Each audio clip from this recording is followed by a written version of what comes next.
C'est un beau soleil d'automne qui a vu briller ce dimanche 16 octobre l'étoile rouge de Joli Môme. La journée de mobilisation organisée par la compagnie à la cartoucherie de Vincennes a été victime de son succès, comme nous l'explique Loïc, l'un des initiateurs de ce cabaret d'urgence. C'est énorme, on est obligé de demander aux spectateurs de passer leur tour, de laisser leur place et d'organiser des rotations, tellement il y a des gens qui veulent participer à cette grande journée de mobilisation. Mobilisation par le spectacle, mais aussi avec plein d'intervenants politiques, syndicaux et militants de toute manière. Voilà, donc c'est un très très beau succès.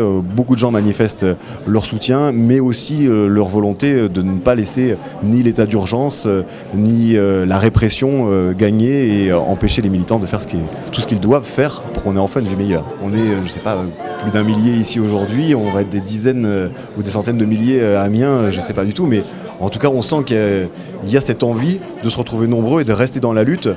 Quand bien même il n'y a pas eu de manifestation depuis le 15 septembre, on sent bien que tout le monde est encore dans cette idée que le combat contre la loi travail et contre son monde est encore en cours et il dépasse largement la loi travail maintenant pour s'attaquer à l'ensemble du monde. Artistes, personnalités politiques, figures du monde syndical et associatif se sont succédés sur scène, bien décidés à ce que cet événement soit le premier d'une longue série.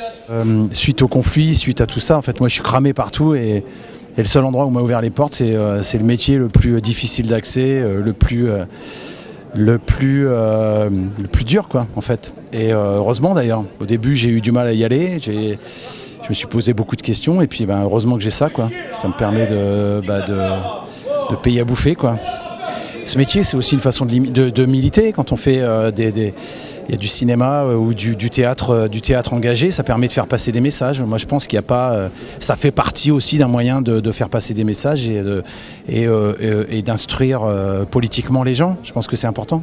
On voit qu'il y a une répression insensée à la fois des syndicalistes, des manifestants contre la loi Berger-El Khomri et finalement des citoyens comme Loïc, comme les gens de la compagnie Joli Môme, comme vous, comme moi, qui sont indignés par les mesures antisociales prises par le gouvernement Valls, qui est le gouvernement le plus à droite depuis la fondation de la Ve République. Il n'y a pas eu pire. Alors que peut la littérature, le cinéma et que peuvent en général les citoyens face à ça ? Je crois que la première chose, c'est de reprendre une sorte de conscience de classe, d'une conscience politique, et que la littérature, le cinéma, les arts en général d'ailleurs, sont aujourd'hui le seul domaine où s'exprime une vraie parole d'opposition, puisque la parole politique, elle est soit paralysée, soit disqualifiée, et que c'est bien comme à l'époque de Margaret Thatcher, les romanciers, les cinéastes, les dramaturges, les poètes, les peintres, etc., qui pourront dire, sans se cacher, la réalité des choses, nommer les choses par leur nom. Il faut arrêter de parler de mouvements d'extrême droite. Non, ce sont des mouvements néofascistes. Et ce néofascisme, encore une fois, il ne se trouve pas seulement à l'intérieur du Front National, mais à l'intérieur des soi-disant républicains ou des socialistes dits de gouvernement. Il existe tel que. Il suffit de lire Mussolini pour voir leur source d'inspiration. L'état d'urgence tel qu'on l'a connu avec la répression tout azimut tel qu'on la connaît, moi je ne l'ai jamais vu. Et notamment quand la droite était au pouvoir. Alors il ne s'agit pas de défendre la droite loin de là, parce qu'elle fera encore pire. Mais je veux dire là, franchement, Hollande et son équipe, ce qu'ils font, Sarkozy et les autres n'ont jamais osé. Et je comprends qu'il y a un désarroi où les gens sont paumés, la gauche, la droite, c'est du kiff. Et malheureusement, mais il va falloir lutter contre. Les seuls qui sortent un peu du lot aujourd'hui, c'est le Front National. Et ça, c'est terrible parce que c'est la droite extrême. Mais il faut lutter contre. Qu'est-ce que vous faites mercredi prochain ? Mercredi prochain, je vais me lever à 5h du matin et je vais courir soutenir mes camarades de Goodyear.